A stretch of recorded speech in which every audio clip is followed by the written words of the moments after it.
Greetings. With energy prices shooting through the roof, I thought I'd show you what I've done to hopefully keep my electricity bill down.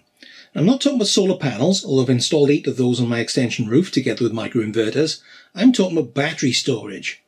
Now, I know some people have rolled their own battery storage systems using off-the-shelf chargers and inverters together with custom wiring and control to link them all together. I was going to look at doing this with an old UPS together with a telephone system rectifier to boost the recharge rate. But then I came across this. This is a Sofar ME3000SP AC coupled energy storage inverter, to give it its full title. It connects to the main supply. It connects to current transformers to monitor the whole house electricity consumption and any solar or wind generation if you have it. And it connects to a 48 volt battery bank, either lithium based or lead acid. Oh, and it connects to Wi-Fi so you can monitor it online.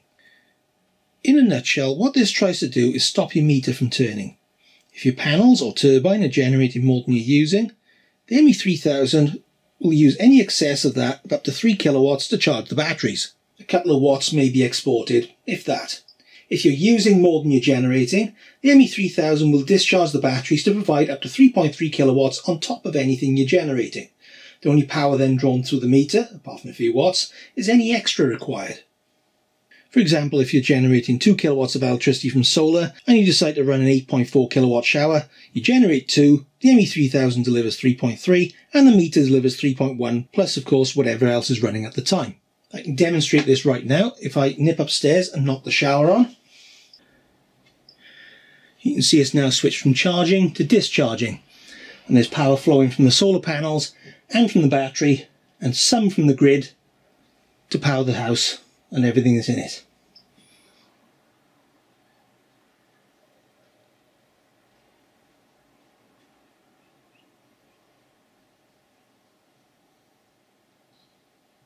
What if you don't have solar panels or a wind turbine or a water wheel or whatever? What happens if it's winter and there's very little sun? Well, it's got you covered there as well. If you have an off-peak electricity tariff, such as Economy 7,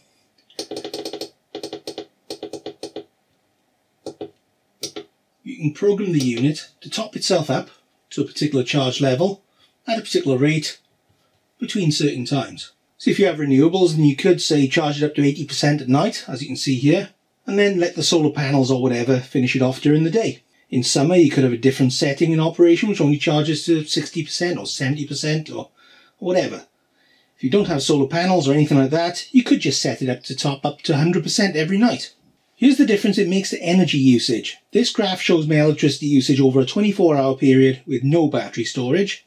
I don't have a feed-in tariff and the smart export guarantee tariffs are an absolute pittance. So where that rate goes negative, that electricity is just lost to the grid. This graph shows with battery storage. There's a big block between 2 and 6 where the battery got topped up, and then it's just flatlined for most of the day, with any electricity usage either coming from solar panels or from the battery.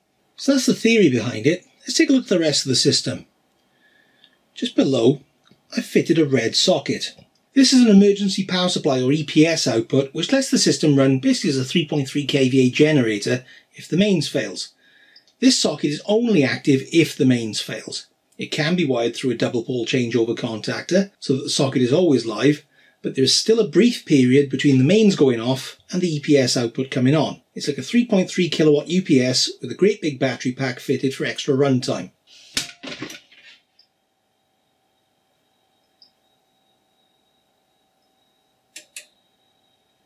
But not quite. Emergency, not uninterruptible. Even with a contactor, there'd still be a break in the supply. Okay for the fridge and the central heating though.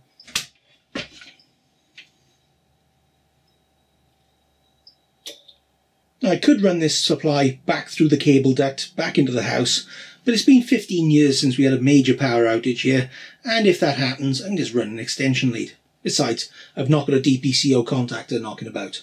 Below the socket we have a switch box. There's a switch on the side for the battery balancer. There's a fused DC isolator for the batteries and an AC isolator for the mains. Inside you can see the DC isolator with 2 63 amp battery fuses, the third is a spare, the AC isolator, and plenty of room for an EPS contactor over on the right if I decide to fit one. Oh, and some big cables. Let's see where those go. into this garden storage crate filled with over half a ton of lead acid batteries. That's where. This is a 48 volt 320 amp hour battery bank, or at least it would have been once upon a time. The batteries were already 10 years old when I put this pack together a few months ago. The good news is that the batteries have a design life of 12 years. The bad news is that they're designed for standby use, not constant cycling, and this little workout has already caused 3 cells to lose capacity and go flat before the rest do. There's one in this battery, one in there, and one down in the back corner. So I'm going to have to take the top bank off, swap 2 good batteries to the bottom corner over there, and run it as a 160 amp hour pack instead until my new batteries arrive. Before I do that, let's go through what else is in here. There's a 100 amp fuse at the halfway mark on each of the packs. Why? Well, I needed a jumper to go across here, as there weren't enough jumper cables with the batteries, and I had these fuses and fuse holders spare. These orange Flymo cables connect to a pair of HAO2 battery balancers via some relays, 2 per balancer. The balancers will actively move power in between each 12 volt block of cells to keep the blocks in balance. When I first installed them, they put out a high-pitched squeal that I thought was finding its way into the house, so I added the relays shortly afterwards so the balancers could be shut off. Like that. Right, let's shut it down and get the pack apart. Switch off the mains. And the battery.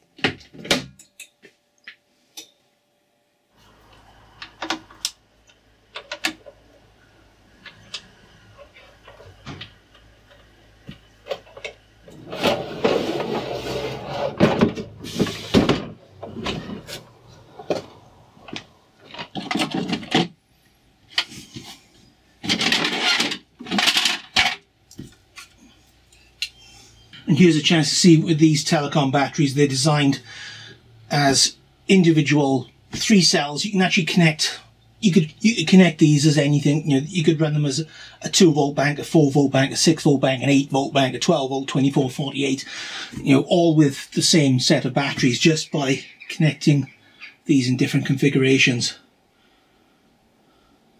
In this case, they're all in series for 48 volts and then another one sitting on top for another 48 volts in parallel with it. These are 160 amp hour 6 volt blocks, and altogether that gives me a grand total of 320 amp hours at 48. It'd be rude not to take a look inside. Power's been off for a good few minutes now, but I'm still not going to actually poke my fingers in there. But we have our control board here, what I assume is the control board, the logic board. There are inputs for various CTs there. There's the logging and firmware update micro SD card slot. These are for RS485 and that's for CAN bus. This is the wireless module which is plugged on and uses an antenna down here. On the power side then, you can see there's a 100 amp fuse on the DC input. This is the 48 volt battery input. Over here we've got the mains at the back connection. The front connection is the emergency power output. And the rest is basically capacitors and coils. Oh, and some IBGTs or MOSFETs at the back. They're well out of sight on the back of the thing. There's an array of capacitors here, 63 volt, 1000 microfarad, and there's 28 of them on that back panel. Another small array of capacitors here. Then further up, we've got some big beefy capacitors there. Those are 450 volt, 680 microfarad. Definitely don't want to short those out. Definitely don't want to be poking around at those. And some coils at the top. Not much else to report in here really. Middle fuse is missing because I've disconnected the upper bank. I don't want it connected at all. The upper bank negative is disconnected as well. That's pulled out and stashed to the side. So the way to turn this on now is if you try to connect it with AC first, it'll do nothing. It's got to be DC first. Then when the mains comes on, it'll wake up. The battery gauge tends to reset to something pretty random when it starts up. Depends on the battery voltage. So I'm going to just go in now and go to, I don't remember which button it is. There we go. Into setting and battery parameters. And enter the code, which is 0715.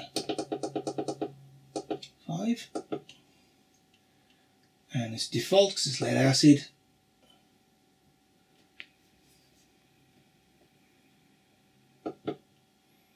And battery capacity, all these settings, when you go in, they reset the defaults. So let's take that down to 160. Discharge depth, yep, 50%, we want that. Max charge, yep, we'll keep 40. Over voltage protection, I can take that all the way up to 59.3 for these batteries. Max charge voltage.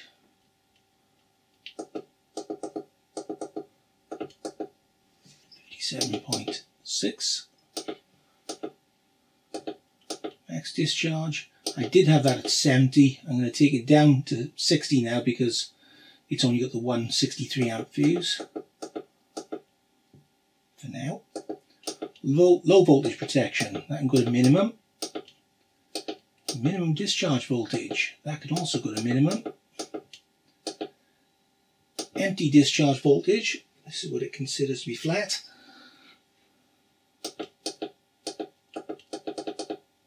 44.4. Fully charged voltage. I have that at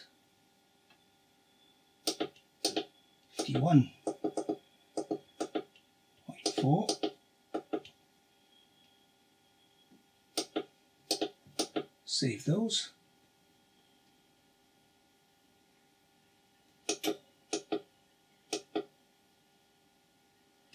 And now it realizes it's actually got a full pack. At the moment it's left itself in standby mode, and I thought at first it's because it's got itself in a tiz, but of course what it's doing now is making sense. The solar panels are generating more than I'm using. So this would charge, but this is full. Because this is full, it can't charge anymore, so it's got to go out to the grid. If I go and knock something big on now, such as the cooker, it should start discharging. Let's try that. Yep, there we go. That's working as expected. We've got a 3.17 kilowatt load, which is actually the kettle plus the rest of the house. 700 watts coming off the solar panels because it's getting a bit late now. 2.47 kilowatts coming off the battery, and nothing from the grid. The meter is pretty much stopped. That should tide me over until the new batteries arrive. Ah yes, new batteries. Not lead acid either. The new battery pack will be made up of lithium iron phosphate cells, otherwise known as LiFePO4 or LFP cells. 3.2 volts apiece, 16 in total, resulting in a pack voltage of 51.2 volts with a capacity of 280 amp hours. That's slightly less capacity than the old pack would have been when new, but to keep lead acid in good condition they shouldn't be discharged below 50%. LFPs can go down to 80%, meaning that the usable capacity of the replacement pack will go up from 7.5 kilowatts to around 11.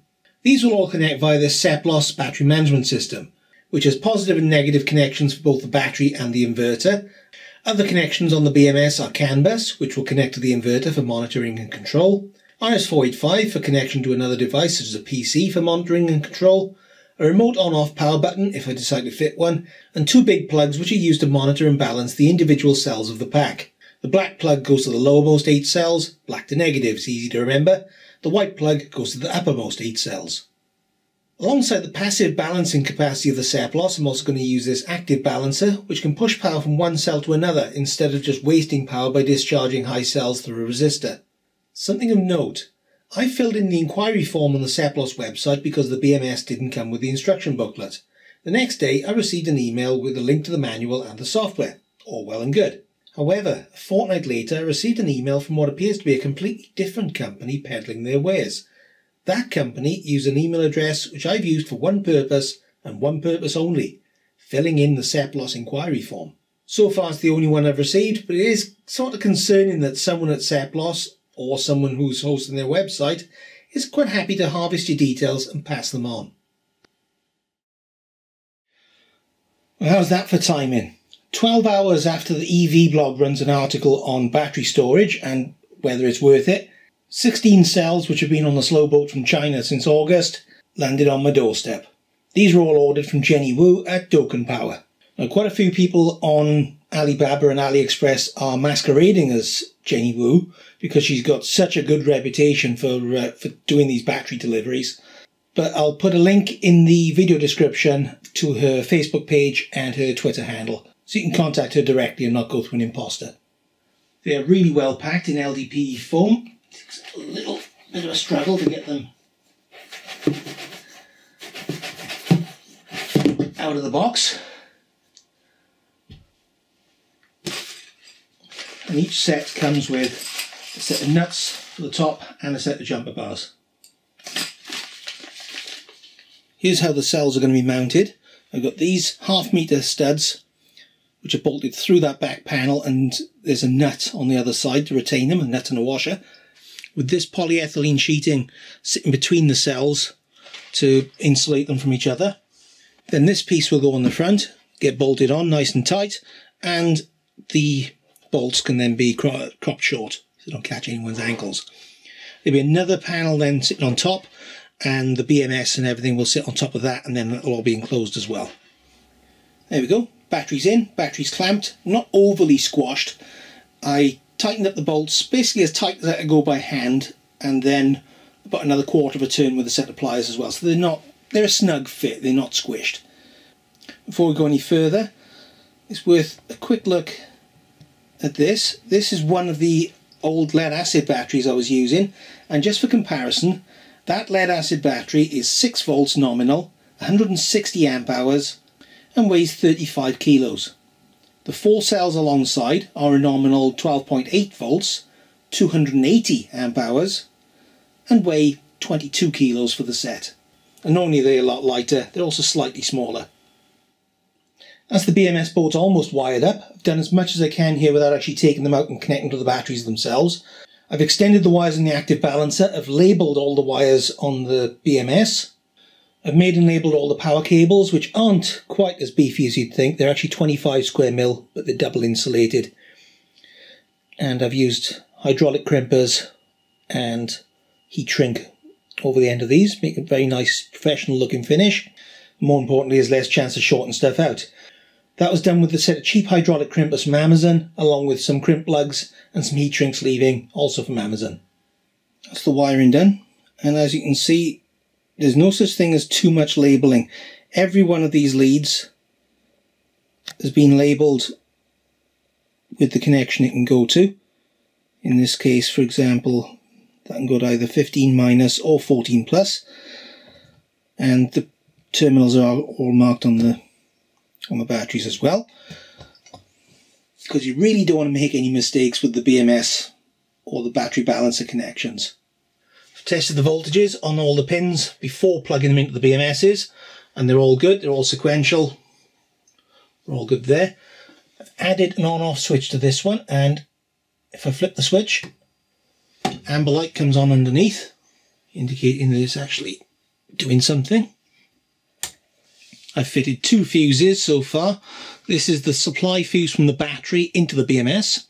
This one I could replace with just a neutral link at some point, but at the moment that's the negative coming from the BMS up to the unit. Normally this will be double pole switch to the unit and a single pole switching to the BMS itself. So let's give the BMS some power.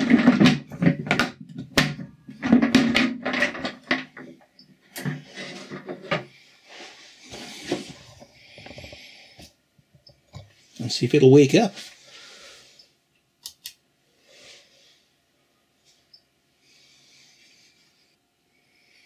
Yes, it does. So let's turn that back off.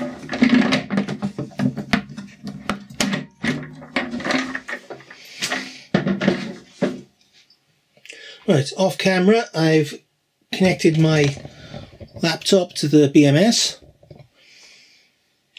So it's got this RS485 connection in here, and it's connected, it's discovered it on COM8, and you can see the cells are very well balanced, as we already knew.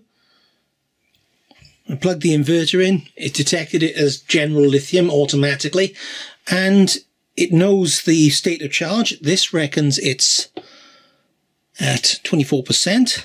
The BMS reckons it's at 24%. All I've done, the only thing I've changed is I've set the BMS at the battery capacity at 280 amp hours. I've not done anything else with it yet. Since changing the canvas protocol and the software to match this unit, it is now reporting the battery capacity properly. It was showing 100 amp hours. Now it's showing what the BMS thinks the battery capacity is. And we've got our discharge rate is 70 amps. Maximum charge rate is now 65 amps.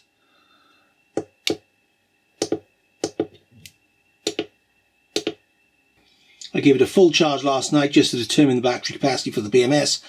So this is now showing as 99%. It's been running a little while today off camera.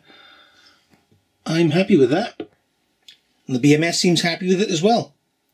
Just in time for the energy price rise. And this at least means that my electricity usage will now be mostly from either solar power or cheap off-peak electricity at night, with very little used during the day. Thanks for watching.